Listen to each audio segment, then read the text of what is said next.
Let's mic बयानबाजी। यह है लेट्स माइक बयानबाजी। आइए आपको सुनाते हैं कुछ अहम बयान।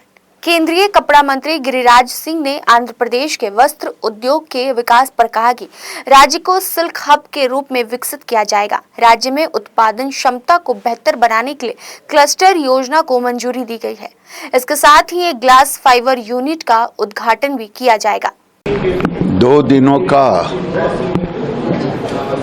मेरा आंध्र प्रदेश में आज विजयवाड़ा और कल विशाखापट्टनम आज चीफ मिनिस्टर से मिलकर के सिल्क स्टेट के रूप में आंध्र को कैसे डेवलप किया जा सकता है और कॉटन, क्योंकि आंध्र एक ऐसा प्रदेश है जो कुछ भी कर सकता है, तो कॉटन आज पूरी दुनिया में 2000 kg पर हेक्टर, लेकिन इंडिया में भारत में 450 kg। सो उसको कैसे, इसके लिए क्या कोई सीड के लिए कोई पॉलिसी बनानी पड़ेगी, कैसे यहाँ पे दोनों का प्रोडक्शन सबसे अधिक हो, और तो हैंडलूम के लिए ये जाना जाता है। अभी हमने एक धर्मावरम में अप्रूव किया है क्लस्टर, एक और क्लस्टर हम हाँ, इस ढंग से हैंडलूम भी आंध्र प्रदेश का एक बहुत बड़ा सेक्टर है, और सेक्टर को डेवलप करना, मिनिस्टर साहब से चर्चा करना, मुख्यमंत्री से बात करना, उद्देश्य है कि टेक्सटाइल का हब अभी तक तो हैंडलूम के नाम। वहीं दूसरी ओर स्वामी अभिमुक्तेश्वरानंद सरस्वती ने पश्चिम बंगाल में गौवंश वध से जुड़े निर्देशों पर प्रतिक्रिया देते हुए कहा कि गाय 14 साल तक मां रहेंगी और उसके बाद सब्जी भाजी बन जाएगी। उन्होंने कहा कि इस फैसले से सरकार के हिंदुत्व की सच्चाई सामने आ गई है। बंगाल के मुख्यमंत्री ने ऐलान किया है कि 14 साल के बाद गाय नहीं काटी जाएगी, उसमें क्या कहना है? 14 वर्ष की गाय को लेकर। हाँ, मतलब वही हो गया ना कि 14 वर्ष तक वो मां रहेगी, उसके बाद सब्जी भाजी हो जाएगी। ये इनका हिंदुत्व है। इनके हिंदुत्व की कलई बंगाल के मुख्यमंत्री के वक्तव्य से खुल गई है। असम के मुख्यमंत्री ने भी ऐसा ही कहा था। जब उससे आप पत्रकारों ने पूछा कि गाय के मांस खाने वालों का वोट आपको चाहिए, तो बोला क्यों नहीं चाहिए, हम थोड़े मना करता हूँ। तो इनकी कलई खुल रही है परत दर परत। बयानबाजी में आगे बात करते हैं। कांग्रेस नेता भूपेश बघेल ने कर्नाटक के मुख्यमंत्री सिद्धारमैया का इस्तीफा देने पर कहा कि पार्टी में फैसले संगठन के अनुसार होते हैं, इसमें फेलियर जैसी कोई बात नहीं है।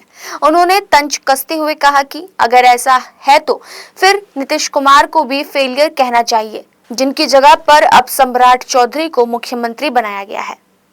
हमारे पार्टी के अंदर में कोई फैसला होता तो फेलियर किस बात की है? इसका मतलब ये है कि नीतीश बाबू फेलियर है 20 साल से, जिसको बदल के सम्राट चौधरी को हाफी डेविड वाले को बनाए। आगे बढ़ते हैं बयानबाजी में। भाजपा नेता आरपी सिंह ने अमृतसर में पार्किंग विवाद के बाद हुई फायरिंग की घटना पर चिंता जताई। उन्होंने कहा कि पंजाब में कानून व्यवस्था पूरी तरह बिगड़ चुकी है और लगातार हो रही हत्याओं ने स्थिति को गंभीर बना दिया है। देखिए, वहाँ पर कानून व्यवस्था बुरी तरह चरमरा गई है। अभी हाल में थोड़े दिन पहले ही अमृतसर में एक एएसआई को गोली मार दी गई थी, उसकी हत्या कर दी गई थी। उससे थोड़े दिन पहले गुरदासपुर के अंदर 2 पुलिस कर्मियों को गोली मारकर उड़ा दिया गया था, उनकी हत्या कर दी गई थी। इसी प्रकार से अब पुलिस ने वहां पर ऐसी जानकारी, पुलिस ने वहां पर ये आदेश दिया है कि अपने कर्मियों को कि वह शाम को ऑफिस की नौकरी के बाद, ड्यूटी के बाद वह वर्दी ना पहने, क्योंकि वो आइडेंटिफाई हो जाते हैं। उनको ये भी कहा है कि आप पब्लिक ट्रांसपोर्ट यूज करें, स्कूटर या कार में मत जाएं, अकेले मत जाएं। तो जब पुलिस ही वहां पर सेफ नहीं है तो आम आदमी कैसे सेफ होगा? बयानबाजी में आगे बात करते हैं। राजस्थान के वन एवं पर्यावरण मंत्री संजय शर्मा और सहकारिता मंत्री गौतम कुमार दत्त द्वारा कांस्टेबलों के साथ दुर्व्यवहार के मामले पर कांग्रेस नेता प्रताप सिंह खाचरियावास ने तीखी प्रतिक्रिया दी है। उन्होंने कहा कि राजस्थान में 45 डिग्री से ज्यादा तापमान में सरकार खुद बाहर ना निकलने की सलाह देती है। ऐसे में कांस्टेबल पर इस तरह की सख्ती और अपमान गलत है। गौतम दत्त है, आप मुझे ये बताइए, 45 डिग्री से ज्यादा का टेम्परेचर है राजस्थान में, आदमी 5 मिनट बाद वो गस खा के गिर जाएगा। सरकार ने आदेश जारी किया 12 से 4 बजे के बीच में बाहर मत निकलिए, छाया है नहीं, बैठने के लिए जगह नहीं है। एक बेचारा पुलिस का कांस्टेबल गाड़ी में एसी चला के बैठा है और मंत्री आकर डांट रहा, तेरी हिम्मत कैसे होगी, तू एसी चला के कैसे बैठ गया, मर जाए वो। आप अंदर एसी में बैठे हुए आराम कर रहे हो, मीटिंग कर रहे हो, मजे कर रहे हो, नाश्ता कर रहे हो आप, और बाहर आके आप बदतमीजी कर रहे हो। आप राजाओं के राज में भी अपनी प्रजा को, अपने स्टाफ को बाकायदा उतना ही सम्मान दिया जाता है जितना राजा भुगतता था। आप एसी में बैठोगे और कांस्टेबल के साथ आप बाहर आके बदतमीजी कर रहे हो। ऐसे मंत्री राजस्थान में देखने को मिलते हैं। एक दूसरे मंत्री हैं मिस्टर गौतम दत्त, उनके खिलाफ पहले तो पुलिस वाले डरते रहे, खुला माँ बहन, तेरी माँ ये कर दूंगा, तेरी बहन ये कर दूंगा, तूने मेरे आदमी को। बयानबाजी में आगे बढ़ते हैं। उत्तर प्रदेश के हमीरपुर में पुल गिरने की घटना पर समाजवादी पार्टी के सांसद अवधेश प्रसाद ने इसे दर्दनाक और दुखद घटना बताया। उन्होंने मृतकों को श्रद्धांजलि देते हुए परिजनों के प्रति संवेदना जताई और प्रशासन से मांग की कि पीड़ित परिवारों को तत्काल आर्थिक सहायता दी जाए। इसके साथ ही उन्होंने घायलों के बेहतर इलाज की व्यवस्था कराने की भी अपील की। बहुत ही दर्दनाक घटना है और दुखद है। मृतक के प्रति हम श्रद्धांजलि अर्पित करते हैं और उनके परिवारजनों के प्रति संवेदना व्यक्त करते हैं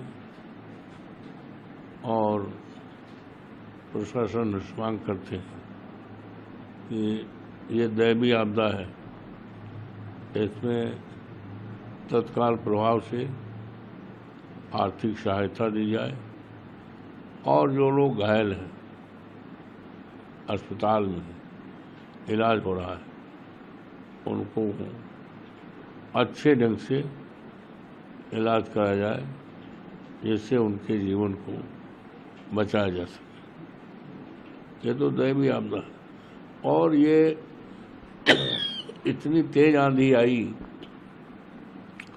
कि जानकारी मिली है कि जो हमारे पड़ोस में गोंडा जिला है, नवाबगंज है, न जाने कितने बिजली के पोल उखड़ के उड़ गए, पता नहीं, बिजली व्यवस्था चरमरा गई।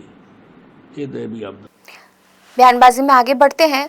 आरजेडी सांसद मनोज झा ने नीट रीटेस्ट के क्वेश्चन पेपर को सुरक्षित रूप से पहुंचाने के लिए भारतीय वायुसेना यानी कि IAF की मदद लेने के सरकार के विचार पर तीखा तंज कसा। उन्होंने कहा कि यह दुर्भाग्यपूर्ण स्थिति है कि परीक्षा संचालन के लिए सेना, नौसेना और वायुसेना तक को शामिल करना पड़ रहा है। मतलब क्या करूं, सरकार को मुबारकबाद देता हूं। पूरी दुनिया में हम अकेले देश होंगे जहां की फौज, जहां की वायुसेना, जहां की थल सेना, जहां की जल सेना अब परीक्षाएं लेने का काम करेंगी, प्रश्न पत्र पहुंचाने का काम करेंगी। माननीय सर्वोच्च न्यायालय के समक्ष ये बात गई है। एक व्यवस्था की गलती जिसके लिए कोई जिम्मेवार नहीं, बल्कि मैं तो उल्टा देख रहा हूं, स्कूलों को अखबारों में आया है कि इंस्ट्रक्शन दिया गया है कि रील बनाइए OSM के फेवर में। कमाल की रीलबाज सरकार है, विषय वस्तु से कोई मतलब नहीं। माफी मांगिए पहले बच्चों से और कहिए वी फेल्ड यू। इतना तक तो नहीं कर पाए अभी तक।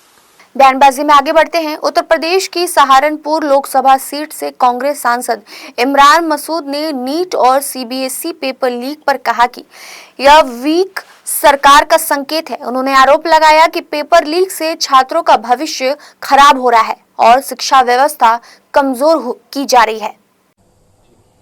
सांसद जी क्या कहेंगे, देश के अंदर पहले नीट का पेपर है, लीक होता है, फिर CBSE का भी, तो क्या है इसको कैसे? लीक सरकार है, वीक सरकार है। बच्चे शिक्षित होंगे, रोजगार मांगेंगे, तो शिक्षा महंगी कर दो, शिक्षा के अंदर इतनी खामियां कर दो कि शिक्षा ही ना मिले। क्या क्या कहें इस सरकार को? बच्चों के भविष्य के साथ खिलवाड़ हो रहा है, बच्चों को मानसिक आघात पहुंचाया जा रहा है। बयानबाजी में आगे बढ़ते हैं। ईरान को कूटनीतिक और आर्थिक दबाव में लाकर शांति वार्ता की मेज पर लाने और होर्मुज जल डमरू मध्य में जहाजों की सुरक्षा आवाजाही सुनिश्चित करने के प्रयासों को लेकर अमेरिकी ट्रेजरी सेक्रेटरी स्कॉट बेसेंट ने कहा कि ट्रंप प्रशासन द्वारा अपनाए गए सैन्य और आर्थिक दबाव के सटीक मिश्रण से ईरान परमाणु हथियार विकसित न करने पर सहमत हुआ है, जो पिछले प्रशासन नहीं कर सके थे। It's our understanding that the U.S. has committed to discussing the matter of sanctions relief during this negotiation period. So just to be clear, is sanctions relief for Iran on the table? Again, it is a multifaceted agreement, and nothing is going to be on the table until we see the Strait of Hormuz open and the Iranians agree that they have to turn over the highly enriched uranium and that they can't have a nuclear program. And to be clear here, that this administration, President Trump, has done something that no other administration is able to do. We have gotten the Iranians to talk about their nuclear program and to perhaps commit to not having one. That has never happened before. It had been off the table. So I think, when you look at the results of the kinetic action of our economic pressure, it has worked to bring them to the table and have a discussion on this. Mr. Secretary, I just want to follow up. You said that the teams have been going back and forth, but can you confirm whether or not a tentative agreement has been reached in these negotiations with Iran? Again, everything depends on what the president wants to do. And President Trump is not going to make a bad deal for the American people, for the U.S. And he was very clear at the cabinet meeting on yesterday what he wants.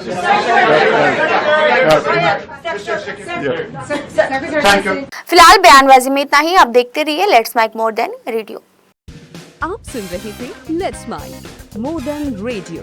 Follow कीजिए हमें हमारे social media platforms पर।